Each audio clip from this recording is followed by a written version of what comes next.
కూటమి అధికారంలోకి వచ్చిన తర్వాత హెరిటేజ్ సంస్థకు సంబంధించినటువంటి లాభాల విషయంలో రాత్రికి రాత్రే కోట్లల్లో మార్కెట్ షేర్ పెరిగిపోయిందనేటువంటి వార్తలు మనం చూసాం. సో కాలం గిర్రున తిరిగింది. ఇన్వెస్టర్లు సైతం అయోమయంలో పడే విధంగా, ఇన్వెస్టర్లు మళ్ళీ అందులో ఇన్వెస్ట్ చేయడానికి భయపడే విధంగా వివాదాల సుడిగుండంలో హెరిటేజ్ సంస్థ అనేది చిక్కుకుపోయింది. షేర్లు కూడా భారీగా పడిపోతున్నటువంటి పరిస్థితి. సో వాటికి సంబంధించినటువంటి కొన్ని ఆసక్తికరమైన విషయాలు ఈ వీడియోలో మీకు చెప్పే ప్రయత్నం చేస్తా.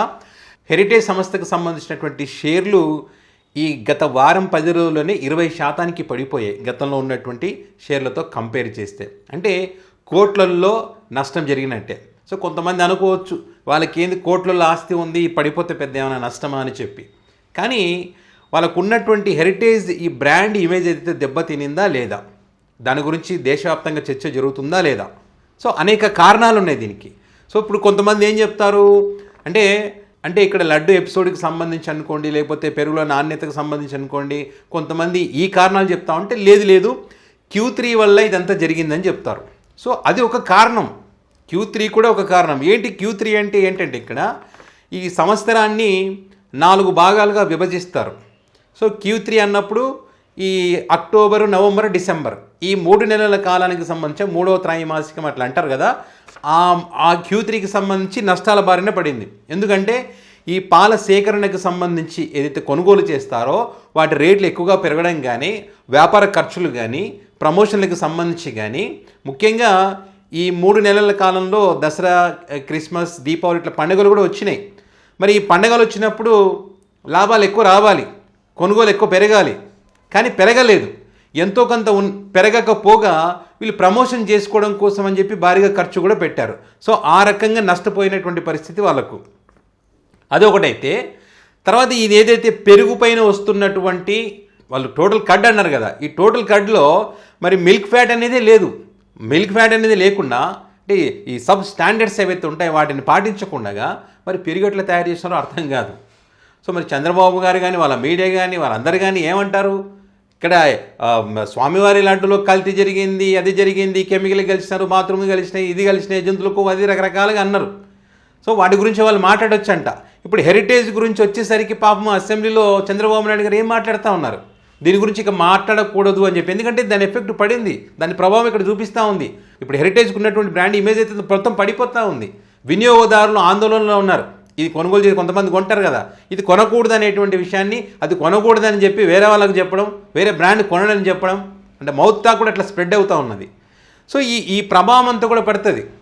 పైగా ఇది ఉట్టి ప్రచారం కూడా కాదు కదా, ఇది హర్యానాలో మరి టెస్ట్ చేసినప్పుడు ₹1,00,000 ఫైన్ కూడా వేసినారు.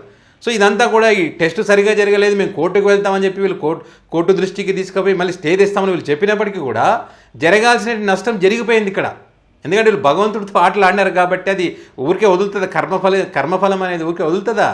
లేదు. సోషల్ మీడియా వేదికగా చంద్రబాబు గారు మీరు ఏదైతే స్వామివారి లడ్డు కల్తీ లేకపోయినా ఉందని చెప్పారో, మీరు కెమికల్ ఏదైతే చెప్తా ఉన్నారో ఆ కెమికల్కి సంబంధించి మీ ఆయంలోనే వెనుకపోయిన ట్యాంకులు తిరిగి వచ్చి మళ్ళీ ఇదంతా జరిగింది.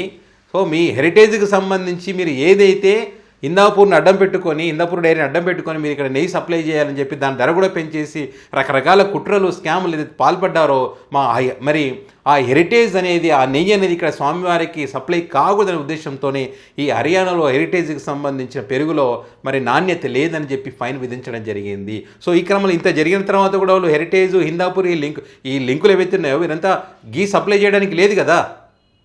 అంటే ప్రజల్లో చర్చ అయితే జరుగుతుంది కదా, ఇంత జరిగిన తర్వాత ఎట్లా సప్లై చేస్తారని క్వశ్చన్ వేస్తారు కదా. సో దానివల్ల వాళ్ళ మొహం అంతా మాడిపోయింది. వాళ్ళ ఛానల్లో డిబేట్లు పెట్టడం లేదు, ఇంకా దీని గురించి వద్దు అని చెప్పి. వైసీపీ శాసన మండలిలో దీనిపైన చర్చ జరపాలంటే కూడా జరపనటువంటి పరిస్థితి. ఎందుకంటే ఖచ్చితంగా ఇంకా ఎక్కువ డ్యామేజ్ జరుగుతుంది వాళ్ళకి. కాబట్టి ఆ రకంగా ఈ డ్యామేజ్ జరిగిపోయింది. సో దీని ప్రభావం వల్ల కూడా షేర్లు తగ్గుతూ వస్తూ ఉన్నాయి. ఖచ్చితంగా ఇన్వెస్టర్లకు అనుమానాలు అయితే కలుగుతాయి. ఇన్వెస్ట్ చేయాలంటే ఇన్వెస్ట్ చేయరు, ఉన్నవాళ్ళు కూడా ఆ సేల్ చేసేసుకుంటారు అది. సో అట్లా దానివల్ల ఏమైందంటే నష్టపోయేటువంటి పరిస్థితికి వస్తుంది. అంటే ఇక్కడ దగ్గరగా 500 దగ్గరగా ఉన్నటువంటి షేర్ ధర అది 339కి పడిపోయేటువంటి పరిస్థితి వారం 10 రోజులలో. అంటే ఇది కోట్లలో ప్రభావం నష్టపోయినట్టే. జనవరిలో 400 పైన ఉంది, ఇప్పుడు ఫిబ్రవరికి వచ్చేసరికి 339కి వచ్చింది, తగ్గినట్టే కదా. అందుకే మన పెద్దలు సామెత అంటారు కదా, చెడపకురా చెడేవు అని చెప్పి. ఆ రకంగా ఏదైతే స్వామివారికి సంబంధించి అపవిత్రం చేయాలని చెప్పి వాళ్ళకు అపోజిషన్గా ఉన్న పార్టీని డ్యామేజ్ చేయాలని చెప్పి ఒక వ్యక్తిని ఒక వర్గానికి దూరం చేయాలని చెప్పి ఇట్లా రకరకాల కుట్రలు ఏవైతే చేశారో మరి ఆ కుట్రలు చేయడానికి ఏదైతే వీళ్ళు వాడుకున్నారో అదే తిరిగి వీళ్ళకి దెబ్బ కొట్టినటువంటి పరిస్థితి. దానికి ఎగ్జాంపుల్ ఇప్పుడు హెరిటేజ్ షేర్లు పడిపోవడం. సో కొంతమంది అంటా ఉన్నారు ఏముంది ఇప్పుడు ఇది ఉన్న రోజులు పడిపోయినా వాళ్ళకి వచ్చిన నష్టం ఏమి ఉండదు, మళ్ళీ పెరుగుతుంటే పెరగవచ్చు, తప్పేమీ లేదు.